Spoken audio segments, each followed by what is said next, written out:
What if I told you you could generate even more revenue this year from your existing subscriber base? On this episode, I'm sharing my exact strategy that generated an extra $20,000 in only 4 days. Come listen. Welcome to the Launch Your Box podcast with weekly tips, tricks, and strategies to start, launch, and grow your subscription box. Now, here's your host, Sarah Williams. Welcome back to the Launch Your Box podcast. We are knee deep into the fourth quarter. And if you're like me, you're feeling it on every single level. I mean, let's be honest, we've been battling this sales roller coaster all year long. And I'm not giving up on it. I have been up, I have been down, I have been back up again, and I'm just going to fight my way through the rest of 2022.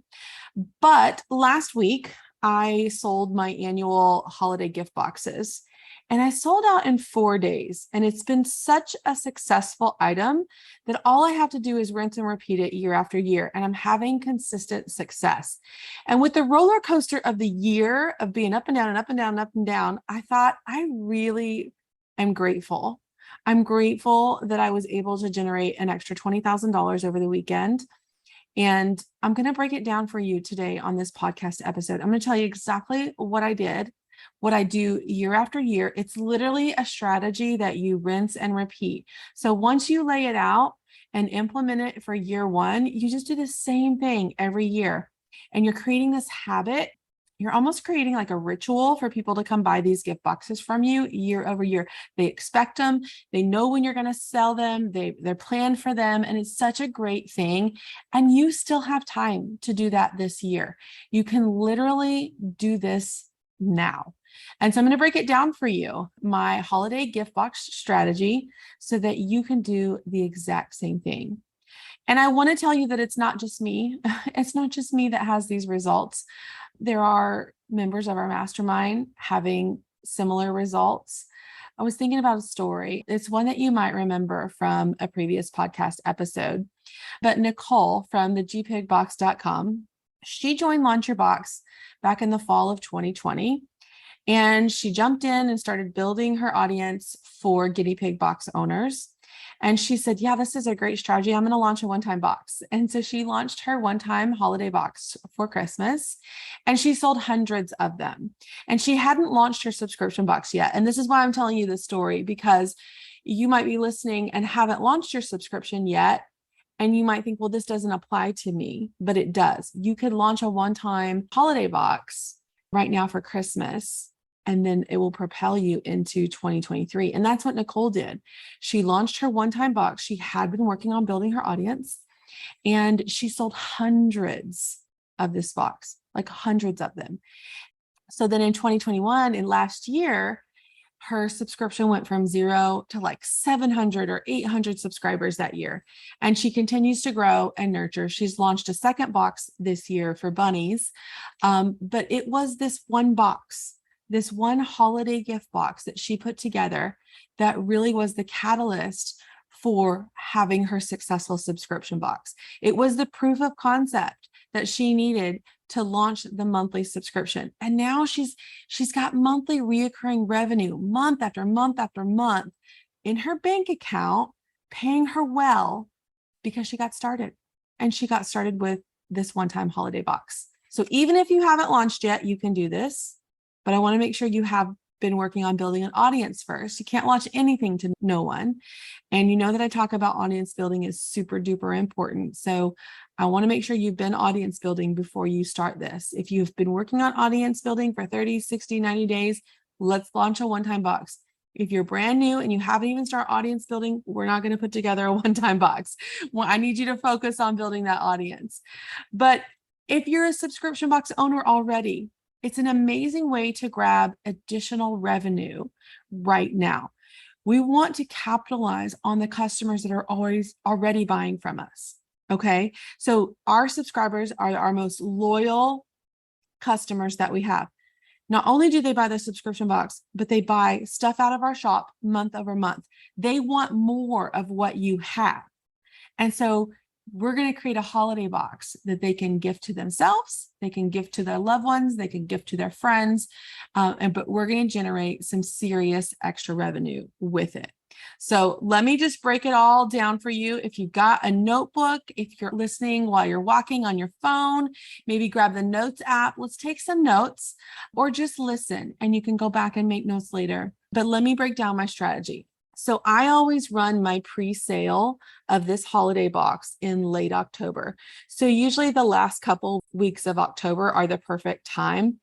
And people ask me like, why? Why is that the perfect time? It's because you're getting in before like the November holiday rush.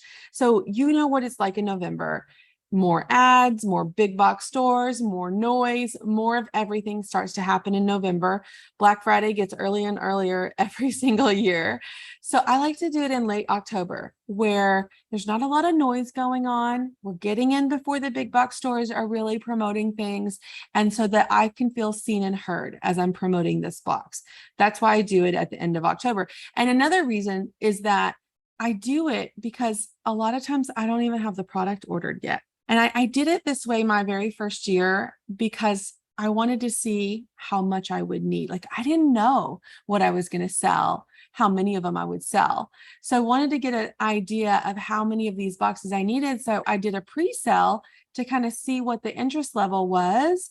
And then I ordered more after the pre-sale and sold the rest of them. So it was a way for me to figure things out without just buying a bunch of inventory that I wasn't sure if it was going to be sold or not. So that's the way I did it the very first year.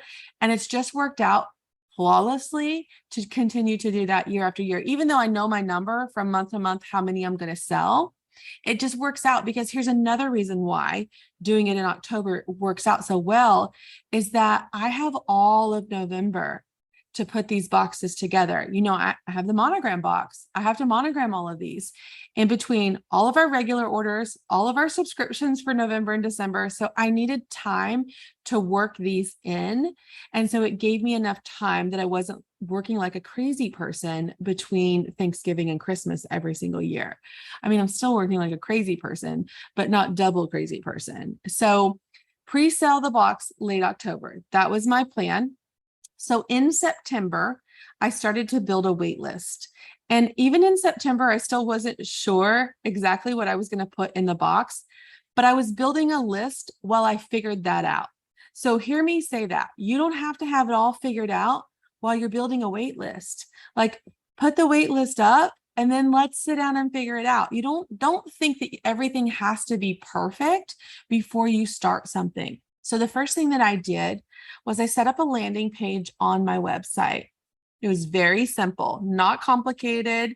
It was basically a picture of a box in a sign up form and a very little details, because again, I'm telling you, I didn't know what was going to be in this box yet.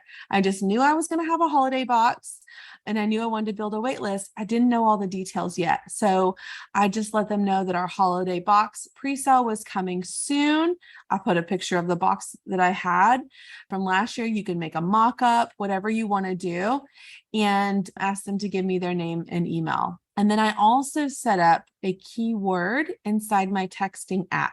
So if they text me the word gift, they went on the wait list in my texting app. So I was building a list of emails and I was also building a list of text. So those are the first two things that I started in September.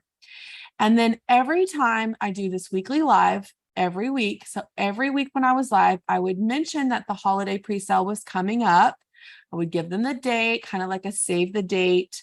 This is coming. I'm getting so excited about it. I still didn't have it all quite figured out yet. I wanted to drive traffic to those wait lists. So whether they wanted a text from me or an email from me or both, here was the way that they could, my call to action was sign up on the wait list, send me the word gift in the text, or here's the link to my landing page to sign up for the wait list. Super simple. I just casually talked about it as I was going live and promoting other products or other things. I was also posting about it a few times a week. So on my social media, I created some graphics. They were kind of like save the date graphics or join the waitlist graphics. And I would mention that the October pre-sale, holiday box pre-sale was coming. Make sure they were on the list because they would get first dibs. And so about twice a week, up until it was like mid-September when I started this, up until October 21st was the day that I sold them. So I had a little over a month, so maybe 5 weeks. Twice a week, I posted to join the waitlist. I also mentioned it when I was live every single week. So it was in front of them a lot. And so that was my strategy with the socials. Now we're getting down into October, and I believe I had it all figured out by the beginning of October, what it was going to be, what was going to be in it. And I decided on a number, and I was kind of conservative with my number this year because I just told you at the beginning of this episode that my sales have been kind of up and down. Like I'll be down 1 month, I'll be way up 1 month, or a couple months I'll be up, and then I'll be back down a little bit. So I was really nervous, and I don't want to get all my cash tied up in inventory. So I was conservative with my number. I did just a tiny bit less than what I did last year, and I felt good about it. And I wasn't sure how fast I would sell out. So last year I didn't sell out right away. It took up until December for me to sell out. So that kind of made me nervous knowing what my sales were like this year. And anytime I make these decisions, I'm making them based on the data, the history that I have. Okay. Not a feeling. I make a lot of decisions on feelings, but not this one. I could see data. What did I do in 2018? What did I do in 19? What did I do in 20, 21? And you could see a gradual growth every single year of where I increase these boxes. But because of the up and down of the 2022 economy, I was like, let me just play it safe and do a little bit less than I did last year. And maybe I won't have to spend the next 3 months selling all of them. So that was my goal. Okay. And so as I got closer, I decided on what I was going to put in the box, and I wanted it to remain a mystery. I've done a couple different versions of this throughout the year. I've let them pick like bright, bold, fun and classic neutral. Like I let them pick a color palette. I had a couple different boxes, but this year I was going to do one box because I think when you give too many options, we confuse people and they can't make decisions. And I think that's what happened last year. That's why it took me longer to sell my boxes last year. And so I decided I was going to just do one box and make one offer and see if the clarity on that would make it easier for people to purchase. And so I also wanted to give them a little insight about what would be in this box, because they always ask me the question, what's in the box? Can you tell us what's in the box? And I never want to do that. So, but I made it clear. I made it clear what was in the box, but I also made it a mystery. So here's what I told them. You were going to get an exclusive design t-shirt, an exclusive custom sweatshirt, a matching accessory, and a monogrammed mystery item. Okay. So instantly in their mind, if they loved my t-shirts, if they loved my sweatshirts, they knew they would love this box. They don't know what these designs are. They don't know what the color palette is. So all of that is still going to be a surprise, but allowed them to see the value of the box and whether this box was for them or not. And so I laid that out for them. And the day before the launch, I sent one email and one text to those wait lists. Now, there wasn't a lot of people on these wait lists. Okay. So there was about 50 people on my text wait list, and I had about 600, a little less than 600 people on the email wait list. Not a huge pool of people. And so I sent that out, one quick email, one quick text that said, hey, you get first dibs. We're opening the pre-order tomorrow, but because you're on the wait list, you get first dibs today. And so I sent that email in the evening, closed my computer, went to bed, and woke up the next day and I had a bunch of boxes sold. So I was like, all right, this is going to be great. Now I'm excited. Now I'm going to show up live with a little bit more enthusiasm because I sold a bunch of boxes overnight. And so now it's launch day for the box. So you're seeing what I did pre-launch, talked about it a lot. I drove traffic to my wait lists, and then I did the wait list the night before with just one simple email and one text. Now it's launch day. Now I have to tell the world that these boxes are available and I need to generate some buzz and excitement. So I've got to show up live with some energy. Okay. I need to be excited. I need to share my enthusiasm with the world, with my audience, and I need to get them purchasing these boxes. And there's really three things. Okay. There's really three things that I want you to do when you're launching anything.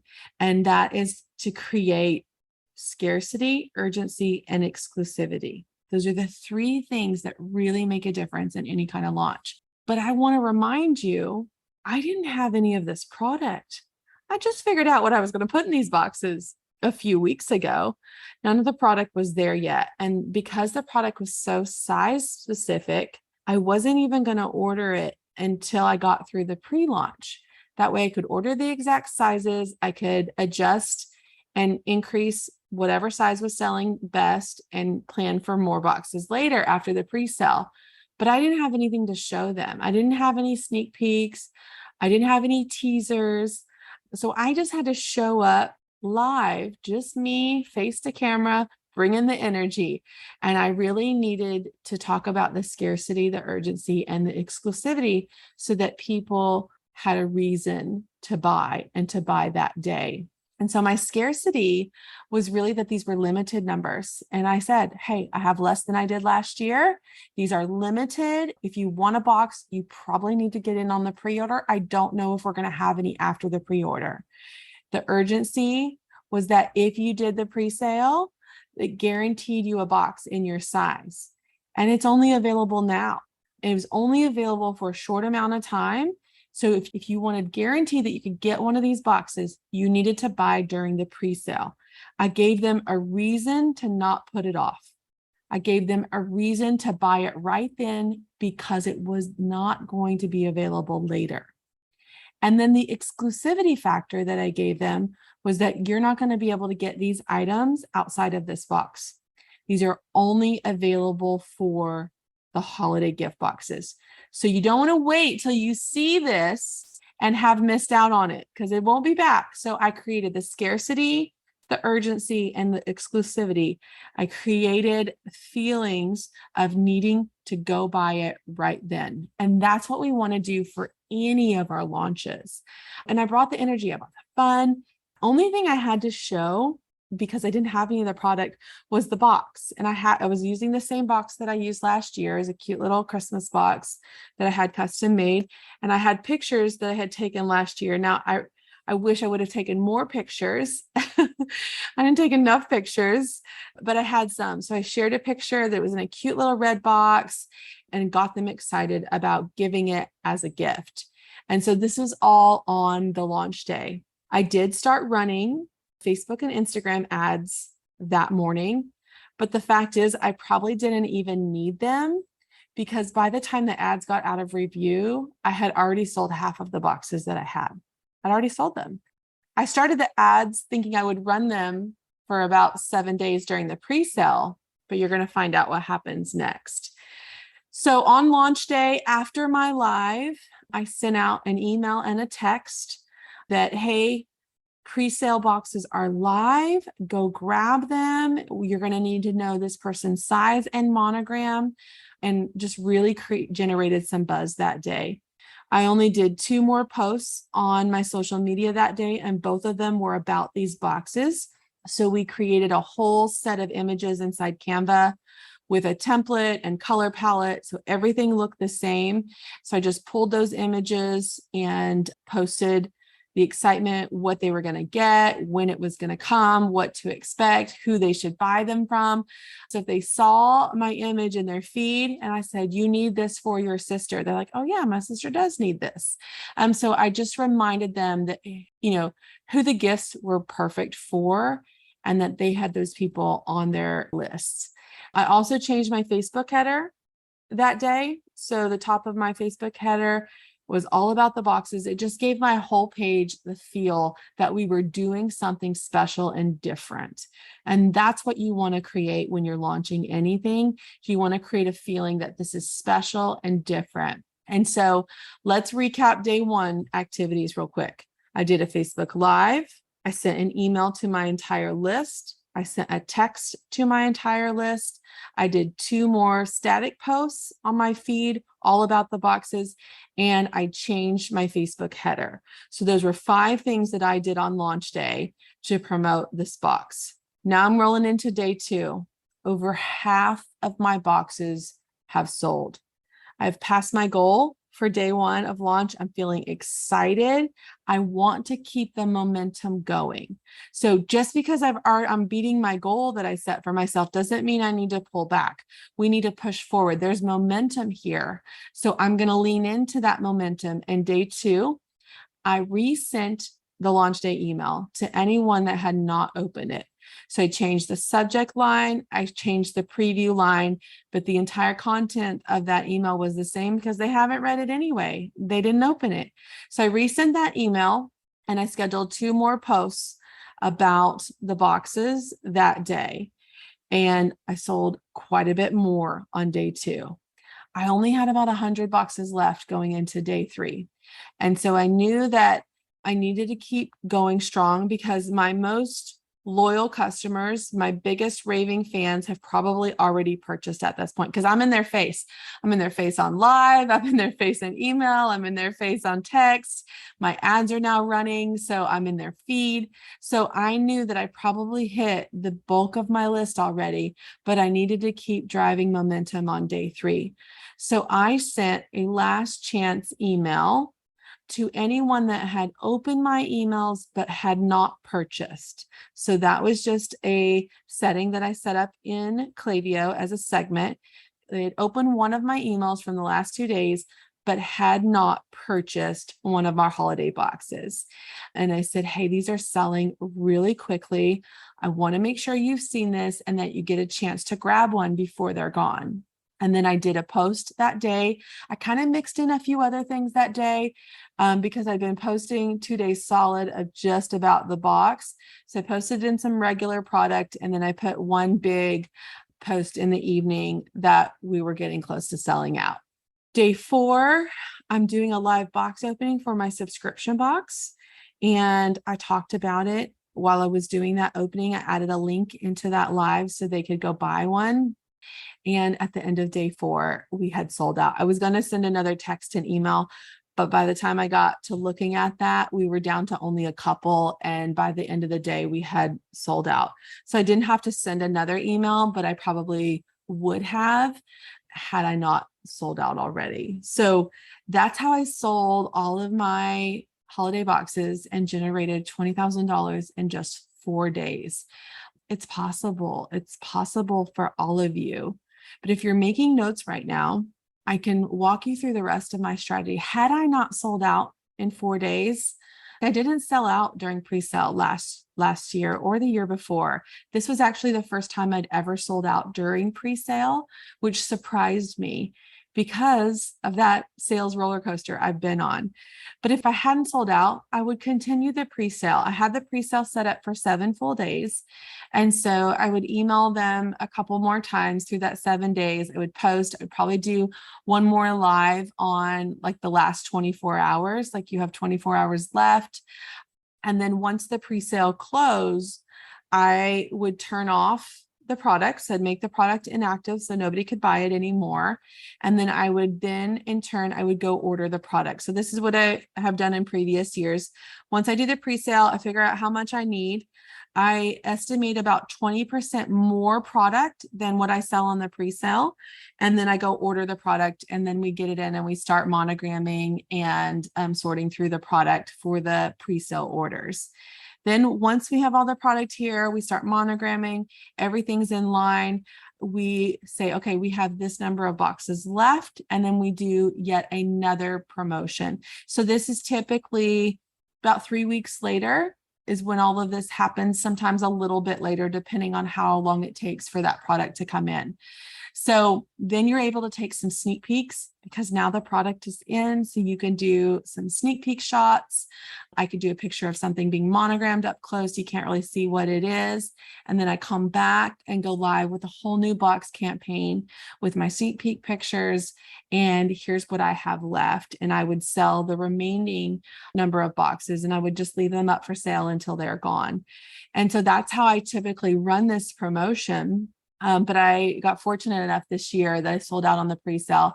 But also it's created some negative feelings because people that have bought from me year after year, we've never sold out on a pre-sale. So they've always had time to get their orders in before the pre-sale date, but they didn't have that opportunity. So it's kind of created some negative feelings, and I don't like that, but it just shows me that I can increase my number for next year and feel comfortable with it.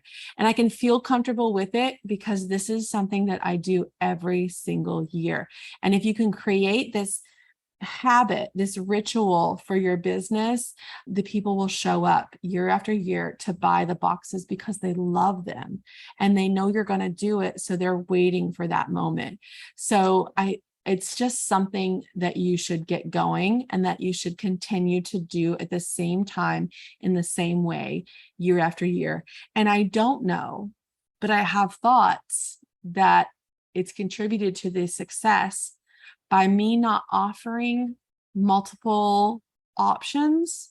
It helped people make decision and check out. All of the previous years, except one, I have offered options. I've offered some different price point options. I have offered some color palette options. I've offered some upgrade options. But this year I said no options, one box only.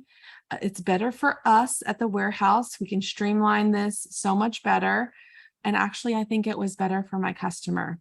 And they didn't have to think and overthink their decision, which allowed them to click, add to cart, and check out so much easier than in the years past. So that's my mental note for this launch and why I think it was so successful. I also think it was so successful because it's something that I do over and over again. So anytime you can implement something like that in your business, it's going to be a win that you can continue to do year after year. So I want to know if you go over and get a holiday box started. It is not too late. It is not too late. There is still time. You don't have a long runway for a wait list, but it doesn't mean that you can't show up and sell a holiday box this season. If the idea of creating a subscription box is swirling around in your head, I encourage you to head over to launchyourboxwithsarah.com, get on our waitlist, and grab some of our free downloads to help you get started. That's launchyourboxwithsarah.com.